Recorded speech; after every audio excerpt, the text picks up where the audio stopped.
แต่กี้แต่ก่อนยังมีสองเอื้อยน้องอยู่กับแม่ผู้ที่ป่วยมาเป็นเวลาดนนานแล้ว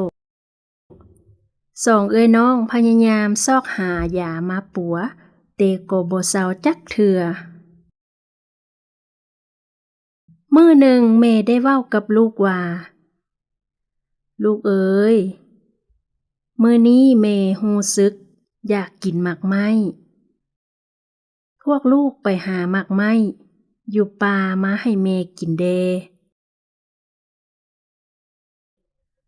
เมื่อได้ยินแม่เว้าแนวนั้นผู้เอื้อยก็พายเอาถุงแล้วสวนน้องสายเข้าไปในป่าพอไปฮอดป่าสองเอื้อยน้องก็เห็นต้นไม้ต้นหนึ่งมีหมากสุกเต็มต้นผู้เป็นน้องชายด้วยความดีใจจึงห้องขึ้นหมดแหงไซโยเห็นหมากไม้แล้ว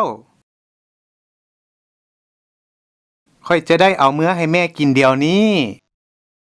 เสียงห้องนั่นดังก้องขึ้นไปฮอดหูพระอินทร์อยู่เทิงฟ้าพระอินทร์จึงเหาะลงมาเบิงว่ามีหยังเกิดขึ้นอยู่โลกมนุษย์เพิ่นแนมเห็นเด็กน้อยสองคนหวมปิดเอาหมากไม้อยู่พระอินทร์จึงเลื่อมตูเป็นผู้เฒ่าแล้วลงไปลัดเด็กน้อยอยู่ทางกลับบ้านของพวกเขาในขณะที่สองเอื้อยน้องพายถุงหมากไม้กลับบ้านพวกเขาได้แนมเห็นหญิงสลาท่าทางอิดเมื่อยถามพวกเขาว่า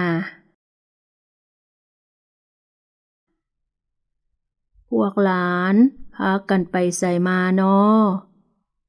สองเอื้อยน้องตอบว่าพวกหลานมาซอกหาหมากไม้ไปให้แม่ที่พวมป่วยกินหญิงเฒ่าเว้าขึ้นว่าแม่เฒ่าบ่ได้กินหยังหลายมื้อแล้วแม่เฒ่าขอกินหมากไม้นำพวกหลานได้บ่ผู้เป็นเอื้อยได้ยืนถงหมากไม้ทั้งหมดให้หญิงเฒ่าเรียกว่า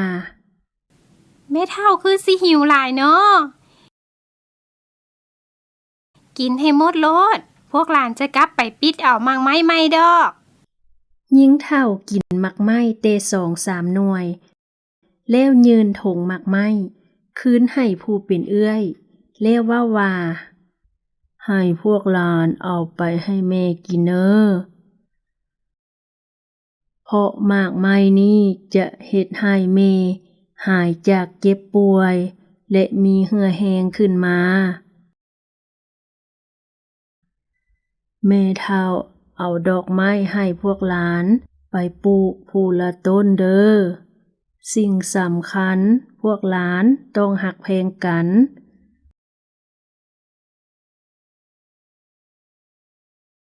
บ่ผิดเถียงกันต้นดอกไม้จึงจะมีดอกที่สวยงามตลอดสองเอื้อยน้องนบเพื่อขอบใจและลาแม่เฒ่ากลับเมืองเฮือน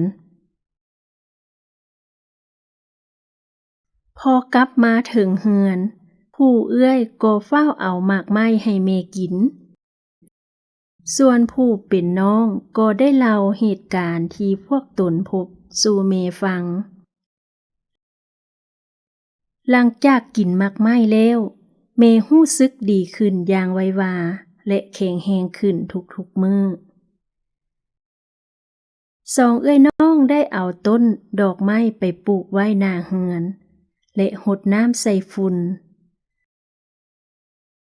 ปรากฏว่าต้นดอกไม้ได้ออกดอกบานงามอย่างว่องไวและเป็นตาสะอ่อน2-3 มื้อต่อมาสองเอื้อยน้องได้เกิดพิษเถียงกันจนห้องไห้หลังจากนั้นทั้งสองก็เข้าไปนอนบอนของตนเองโดยบ่เว้านำกัน ตอนเช้ามื้อใหม่สองเอื้อยน้องได้ย่างออกไปทางหน้าเฮือนบอนที่เขาเจ้าปลูกต้นดอกไม้และสิ่งที่พวกเขาเห็นแม่นต้นดอกไม้ได้เหี่ยวแห้งเขาเจ้าจึงคิดถึงคำเว้าของหญิงเฒ่าตอนที่เพิ่นเอาต้นดอกไม้ให้มาปลูกนั่นว่าให้หักแพงกันสองเอื้อยน้องรู้สึกผิดที่ลืมคำเตือนของหญิงเฒ่าและทั้งสองพากันกอดกันแล้วร้องไห้น้ำตาของพวกเขาตกใส่ต้นดอกไม้ทันใดนั้นเฮ็ดให้ต้นดอกไม้ซุ่มซื่นและมีดอกบานงามคือเก่านับแต่นั้นมาสองเอื้อยน้องมีความหักแพงกันหลายขึ้นกว่าเก่าพวกเขาบ่เคยผิดเถียงกันเลย